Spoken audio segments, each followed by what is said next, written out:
అధ్యక్ష, నోరు తెరిస్తే అబద్ధాలు.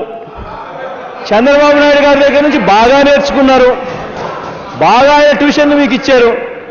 అయ్యా నేను చెప్పింది ఏంది, ఇదే అసెంబ్లీలో సాక్షిగా చేసుకొని నేను చెప్పింది ఏంది, గవర్నమెంట్ ల్యాండ్ ఎక్కడైనా ఉందేమో చూసుకోండి, డిగ్రేడెడ్ ఫారెస్ట్ ల్యాండ్ ఎక్కడైనా ఉందేమో చూసుకోండి, అక్కడికి వెళ్ళండి.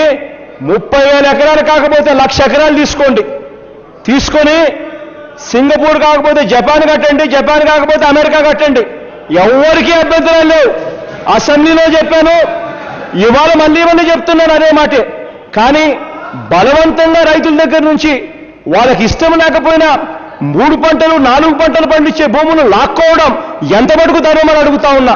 ఇటువంటి కార్యక్రమాలు మీరు చేసేటప్పుడు మాత్రం నేను చెప్పింది ఏమిటి అని అంటే, ఇదే మంగళగిరిలోనే గవర్నమెంట్ భూమి 3,000 ఎకరాలు 2,000 ఎకరాలు ఉంది, ఆ భూమి తీసుకోండి, ఆ భూమిలో మీ ఇష్టం వచ్చిన బిల్డింగ్లు మీరు కట్టండి, ఆ తర్వాత మీరు రోడ్లు వేసేయండి, జోనింగ్ చేసేయండి, ఆ తర్వాత రైతులకి విడిచిపెట్టేసేయండి.